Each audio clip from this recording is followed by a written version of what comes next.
हमारी संस्कृति, हमारी पहचान। यज्ञ, योग, आयुर्वेद सदा रहे हमारे साथ। भारत के प्राचीन ग्रंथों एवं आधुनिक विज्ञान का दिव्य संगम, यज्ञ महिमा।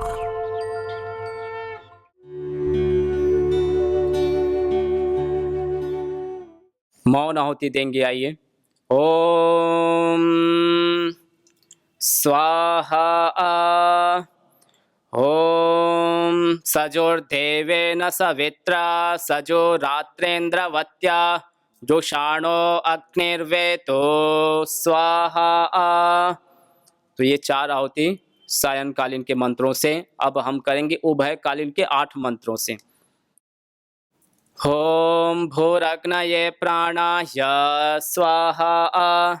इदमग्नये प्राणाय इदन्नमम। ओम भुवर्वायवे पानाय स्वाहा। इदं वायवे पानाय इदन्नमम। ओम स्वरादित्याय व्यानाय स्वाहा। इदमादित्याय व्यानाय इदन्नमम। ओम भूर्भुवस्वरग्निवायुवादितेभ्यः प्राणापानव्यानेभ्यः स्वाहा।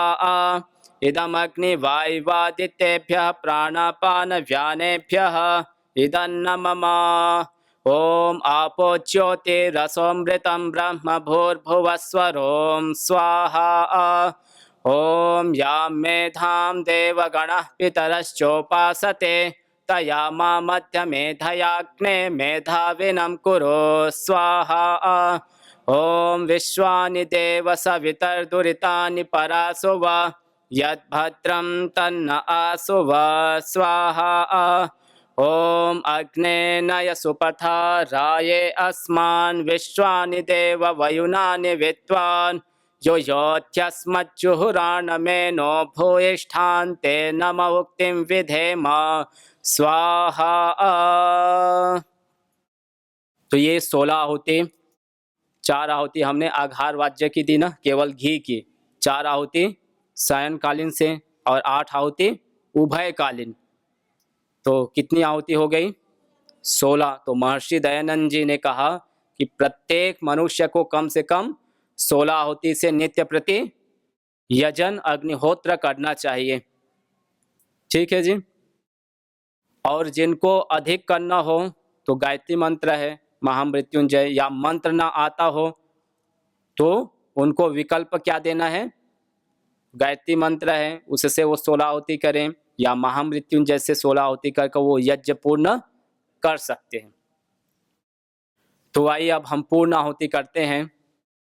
सबको बोलना है क्या? सर्वम वै पूर्णम स्वाहा। ठीक है, याद कर लीजिए। आइए। ओम सर्वम वै पूर्णम स्वाहा। ओम सर्वम वै पूर्णम स्वाहा। ओम सर्वम वै पूर्णम स्वाहा। तो ये यज्ञ हमने पूर्ण किए। आइए अब दोनों हाथ जोड़कर परमपिता परमेश्वर का प्रतिनिधित्व कर रहा यह जो अग्निदेव है इससे मांगेंगे। अग्नि का स्वभाव क्या है? तेज है, ऊष्म प्रकृति वाला है, और क्या है? गतिमान है, तुरंत कोई वस्तु मिले तो तुरंत फैल जाती है ना। और क्या है? सूक्ष्म करने वाला है, सामर्थ्य इसका। कोई भी चीज डालते हैं तो अग्नि क्या कर देती है? उसको सूक्ष्म नैनों में कन्वर्ट कर देती है। तो वैसे ही हम भी ज्ञान प्रकाश से युक्त हो, गतिमान बने, ओज तेज बल अभिमन्यु से हम युक्त हो। तो मेरे उच्चारण के पश्चात सभी एक स्वर में बोलेंगे। ओम तेजोवसि तेजोमय धेहि। ओम वीर्यमसि वीर्यमय धेहि। ओम बलमसि बलमय धेहि। ओम ओजोवसि ओजोमय धेहि। ओम मन्युरसि मन्युमय धेहि। ओम सहोवसि सहोमय धेहि। आइए सभी एक स्वर में बोलेंगे। सर्वे भवन्तु सुखिनः, सर्वे भवन्तु सुखिनः, सर्वे सन्तु निरामयाः, सर्वे सन्तु निरामयाः, सर्वे भद्राणि पश्यन्तु, सर्वे भद्राणि पश्यन्तु, मा कश्चित् दुःखभाग् भवेत्। मा कश्चित् दुःखभाग् भवेत्। तो ऐसे प्रार्थना करते हैं। आइए आप दोनों हाथों को आपस में घर्षण कीजिए और गरम गरम हथेलियों से अपने चेहरे पर ऐसे आँखों पर सहजता के साथ स्पर्श करते हुए धीरे धीरे आँखों को खोलेंगे। तो इस प्रकार से ये नित्य प्रति ये यजन अग्निहोत्र करना है। और जब इस प्रकार यज्ञ पूर्ण हो जाए तो फिर हम क्या करते हैं, प्राणायाम करते हैं, अलग अलग आसन करते हैं, हम योग का अभ्यास करते हैं। तो अब आइए भस्त्रिका प्राणायाम करेंगे, ठीक है जी। लंबा श्वास लीजिए, छोड़िए, डीप ब्रीदिंग, इनहेल एक्सहेल। क्यों? क्योंकि यहाँ की जो हवा है, हवन से हम क्या तैयार करते हैं, हवा तैयार करते हैं। क्या करते हैं?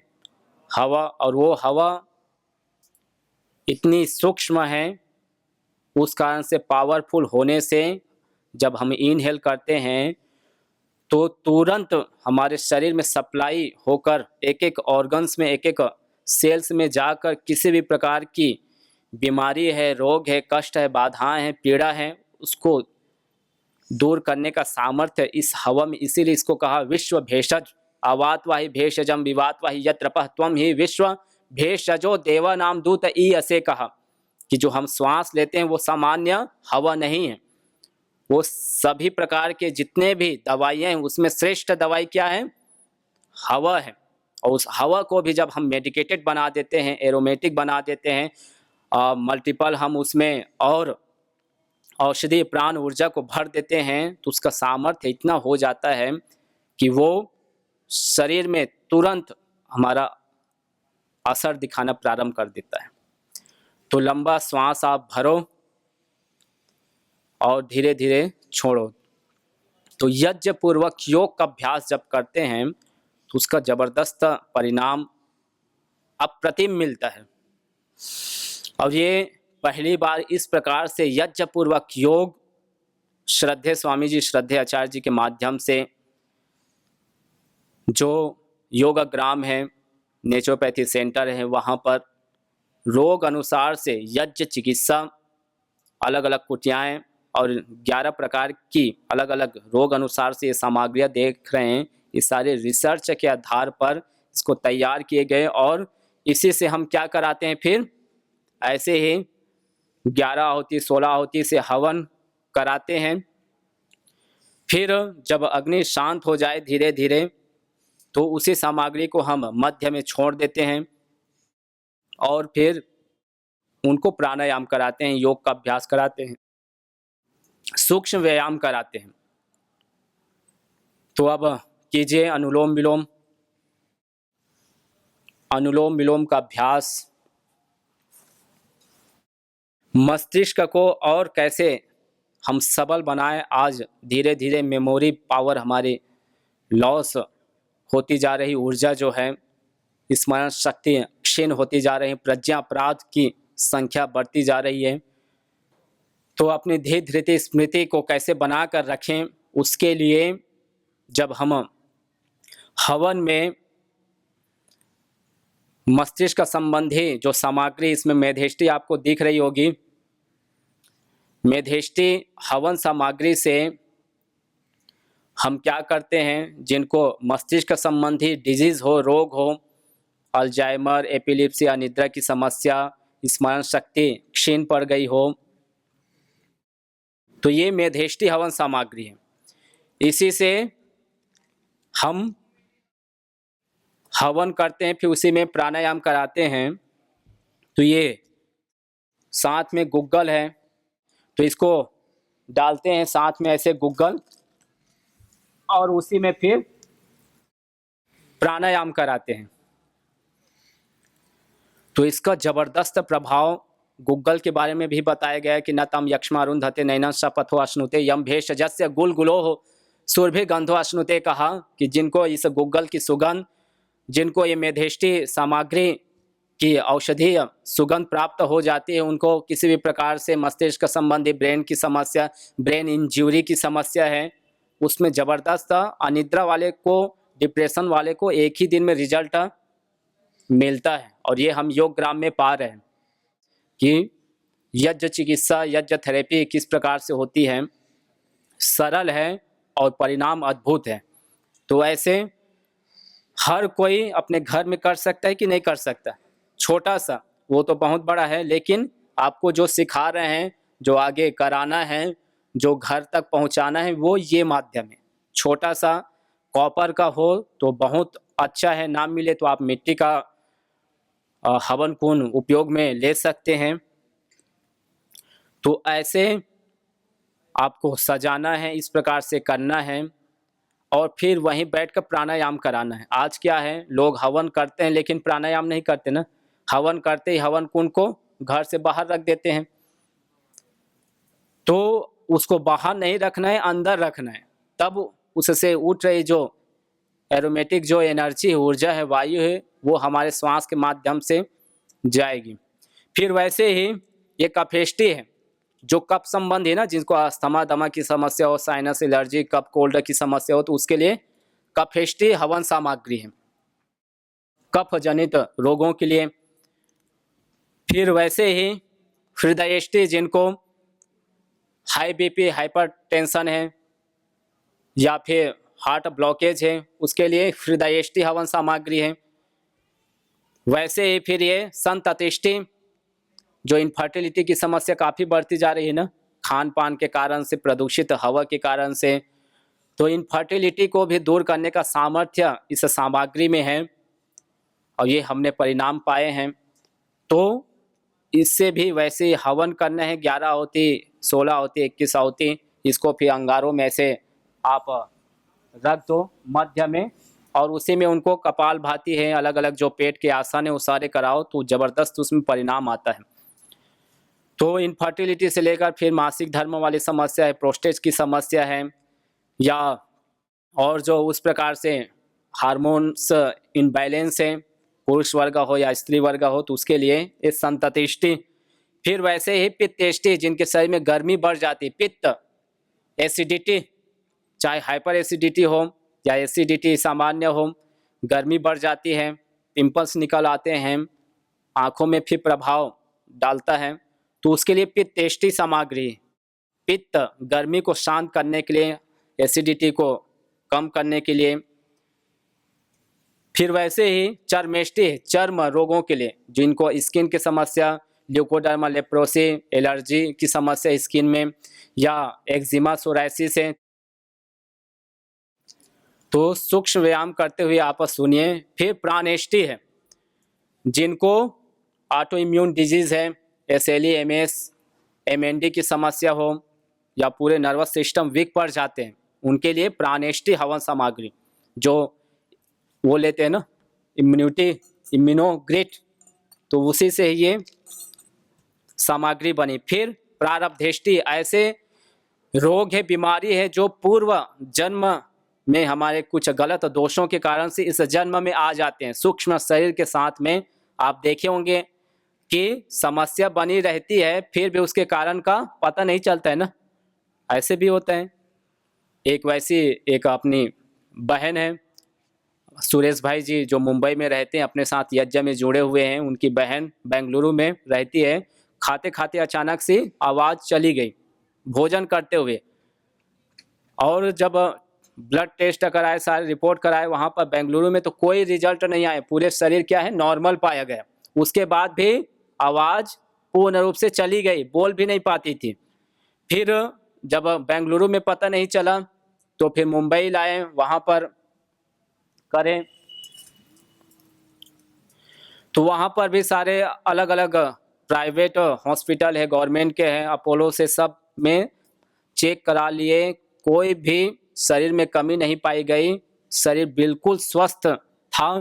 फिर भी समस्या थी। ऐसे में जब कोई इसका साधन नहीं मिला, तो चूंकि पहले घर में हवन करते थे उनके जो भैया हैं सुरेश भाई जी, तो ऐसे हवन कर कर उनको ओम का उच्चारण कराते थे, ऐसे जितना भी बोल पाए ओ ऐसे कर कर, और उसी में आहुति दिलाते थे। तो ऐसे जब करते गए वहाँ बैठकर, जब क्योंकि श्वास तो हम 24 घंटे ले रहे हैं ना, तो ये औषधि वायु जाते जाते 1 सप्ताह के अंदर क्या हुआ, आवाज वापिस आ गई। और उसके बाद भी फिर जाकर ब्लड टेस्ट आदि कराए, कोई भी उनके शरीर में कोई समस्या नहीं मिली। तो इसको बोलते हैं प्रारब्ध दोष, कि सारे सीटी स्कैन कराने के बाद भी, अलग अलग कराने के बाद भी जब पता नहीं चलता, तो उसको क्या रोग कहा जाता है, प्रारब्ध रोग दोष। तो उसके लिए प्रारब्धेष्टि सामग्री है। फिर वैसे ही मधुष्टि जो बताया आपको, डायबिटीज़ के लिए, टाइप 1 टाइप 2 उसके लिए मधुष्टि है। फिर वैसे ही कर्कटेष्टि, संस्कृत में कर्कट किसको बोलते हैं, कैंसर को, कैंसर के बारे में बोलते हैं ना, कैंसर हो गए तो जीवन ही कैंसर है। तो ये चाहे किसी भी प्रकार के गांठ हो, ट्यूमर हो, सिस्ट हो या कैंसर हो, तो उसके लिए कर्कटेष्टि सामग्री। फिर वैसे वातेष्टि, वात की भी काफ़ी समस्या बनी रहती है, घुटनों की समस्या, सर्वाइकल की, सर्वाइकल स्पॉन्डिलाइटिस, स्लिप डिस्क आदि। तो सभी प्रकार के जितने भी वात संबंधी है, आर्थराइटिस, रोमेटाइड आर्थराइटिस है, तो इसका जो परिणाम अद्भुत है। तो इसमें हम क्या करते हैं, जैसे स्टीम लेते हैं ना, देखें ना, स्टीम बॉक्स में बिठाते हैं, वैसे ही अंगारे ऐसे बनाकर और उसमें ये सामग्री को ऐसे गाढ़ा डालकर, इसमें तिल तेल और घी मिश्रित कर कर ऐसे गाढ़ा धुआं और उस बॉक्स में बिठा देते हैं 15 से आधा घंटा, और पूरे शरीर में लगने देते हैं। तो उससे भी ज़बरदस्त परिणाम हमको मिल रहा है। फिर जो स्किन की मैंने समस्या बताई, उसमें भी ऐसे ही उनको बॉक्स में बिठाते हैं, तो जिनको सोराइसिस, एक्जिमा, उसमें अद्भुत परिणाम हमको मिल रहे हैं। एक भाई वैसे ही जिनको पूरे शरीर में सोराइसिस की समस्या, वो जब आए तो बैठ भी नहीं पाता था, पूरे शरीर में बिखरे फैले हुए, और वो प्रतिदिन सुबह शाम ऐसे आधा घंटा उनको बॉक्स में हमने बिठाए चर्मेष्टि सामग्री से। तो जाते जाते 15 दिन में उन्होंने अपने 100% रोग को ठीक कर कर गए। अन्य थेरेपी के साथ भी इसको प्रतिदिन लिए, तो सबसे अधिक इसका प्रभाव उनको मिला। फिर वैसे कई लोगों के मन में रहता है ना अस्थमा, जैसे गाड़ियों से धुआं निकलते हैं तो क्या होता है, श्वास की समस्या होती है। तो वैसे इसके धुएं से भी क्या हो सकती है, श्वास की समस्या। ऐसे जो संकीर्ण विचार वाले हैं, तो ऐसे लोगों के लिए हमने रिसर्च किए, और पहली बार international journal of evidence based integrative medicine जो यूएस की पत्रिका है उसमें प्रकाशित हुए। 3 इम्पैक्ट फैक्टर पर गए ये, और इसमें ये पाया कि वहाँ के धुआं यहाँ के धुआं में बहुत ही अंतर है। वहाँ के धुआं में क्या है, पेट्रोल डीजल है ना, कार्बन मोनोऑक्साइड, CO2 है, SO2 NO2 है। यहाँ पर क्या है, क्या डाल रहे हैं हम, समिधा, घी सामग्री, तो उससे सुगंधित औषधि वायु निकल रही है। तो इससे अस्थमा की समस्या नहीं होती, जो हो गई उसको भी दूर करने का सामर्थ्य इस यज्ञ में है। और ये हमने पाया, प्रैक्टिकल भी किए और रिसर्च में भी पाया कि लंग्स के जो सेल है, मीडिया कल्चर किया गया, 25 गुना बढ़ाने के बाद भी हमारे लंग्स सेल पर कोई भी साइड इफेक्ट नहीं पड़ा। तो 25 गुना बढ़ाने के बाद भी हमको कोई अस्थमा की समस्या नहीं, कोई साइड इफेक्ट नहीं। तो ऐसा ये यज्ञ है।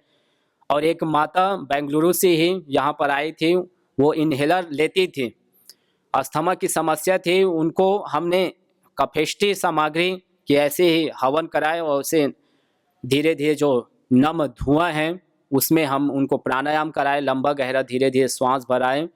वो भी उनका जो इन्हेलर है 10 दिन में उन्होंने छोड़ दी, और जाते जाते वो भी पूर्ण स्वस्थ होकर गई, करीब 15-20 दिन रही वो। तो ऐसा ये यज्ञ है।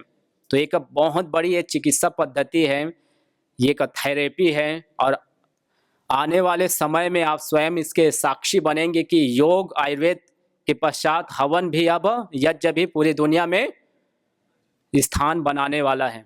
क्योंकि ये एक चिकित्सा पद्धति है कि जिनको भी स्वास्थ्य चाहिए, जिनको भी अपने जीवन को अच्छा बनाना है, उज्जवल बनाना है, परिवार को, समाज को, तो जबरदस्त यज्ञ एक साधन है संपूर्ण परिवार को जोड़ने का। तो ऐसा इस यज्ञ को हम नित्य प्रति करें, ये संकल्प लेते हुए, सीखते हुए कि इस संस्कृति को हमको आगे बढ़ाना है। संस्कृति क्या है? योग, यज्ञ, आयुर्वेद, अहिंसक जीवन पद्धति है, प्राकृतिक चिकित्सा है। तो जैसे वृक्ष होता है, वृक्ष जब तक हरा भरा रहता है, तब तक हरा भरा रहता है, जब तक वो अपने जड़ से जुड़ा रहता है ना, तब तक वो दूसरों को क्या करता है? छाया प्रदान करता है कि नहीं करता? दूसरों को फल प्रदान करता है, दूसरों के लिए वो सुखकर होता है और हवा को भी देने का काम करता है। और जैसे ही वो अपने जड़ से अलग होता है तो सूख जाता है, फिर उनके पास कोई बैठता है?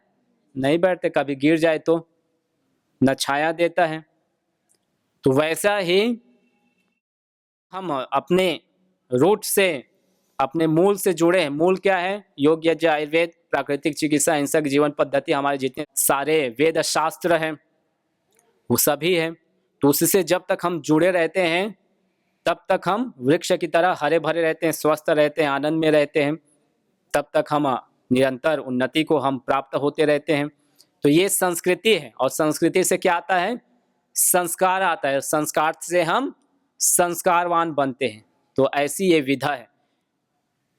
फिर वैसे ही ये एक बच गए हैं गोमय समिधा, जो हवन जिससे हमने किए, ये भी पहली बार इस प्रकार से हवन के लिए, पहले तो सब अंत्येष्टि में करते ही थे, लेकिन इसको हम हवन के लिए कैसे गायों का संरक्षण हो, केवल जो दूध के लिए पालते हैं, तो ऐसे गोबर के माध्यम से भी वो अपना स्वयं परिवार चला सकता है और समाज को भी वो अच्छा योगदान दे सकते हैं। और साथ में अग्नि सबसे अधिक इस लकड़ी में बनी रहती है अधिक समय तक। तो ये सारी जो प्रक्रिया है, इस प्रक्रिया से हम और युक्त हो अपने जीवन को उन्नत बनाएं। आइए अब हम शांति पाठ करते हैं। दोनों हाथ जोड़ लीजिए और हमारे जीवन में हर परिस्थिति, हर उलझनों, समस्याओं में हम शांत रहें, सम में रहें, कोई भी उद्विग्नता ना आए। तो ऐसा हमको सामर्थ्य मिले, ऐसी शक्ति मिले। शांति पाठ करेंगे। ओम द्यौः शान्तिरन्तरिक्षं शान्तिः पृथिवी शान्तिरापः शान्तिरोषधयः शान्तिः वनस्पतयः शान्तिर्विश्वे देवाः शान्तिर्ब्रह्म शान्तिः सर्वं शान्तिः शान्तिरेव शान्तिः सामा शान्तिरेधि। ओम शान्तिः शान्तिः शान्तिः। श्री परमात्मने नमः। श्री गुरुभ्यो नमः। सर्वेभ्यो नमः। सभी को प्रणाम, नमस्ते, ओम। यज्ञ भारतीय संस्कृति का मूल है। तो आइए हम संकल्प लें, संसार के श्रेष्ठतम कर्म यज्ञ को अपनाएं। पिंड और ब्रह्मांड में संतुलन कायम करने वाले यज्ञ को अपने जीवन का अभिन्न अंग बनाएं एवं प्रकृति मां के प्रति अपने ऋणों को अदा करें। विश्व स्वास्थ्य का एक नारा, यज्ञ से होगा जग उजियारा। भारतीय संस्कृति की अमूल्य विरासत यज्ञ की महिमा को जानने हेतु वैदिक चैनल पर प्रतिदिन प्रातः एवं सायं 11:30 बजे यज्ञ महिमा कार्यक्रम से जुड़े। विशेष जानकारी हेतु संपर्क करें। मोबाइल 9068565306।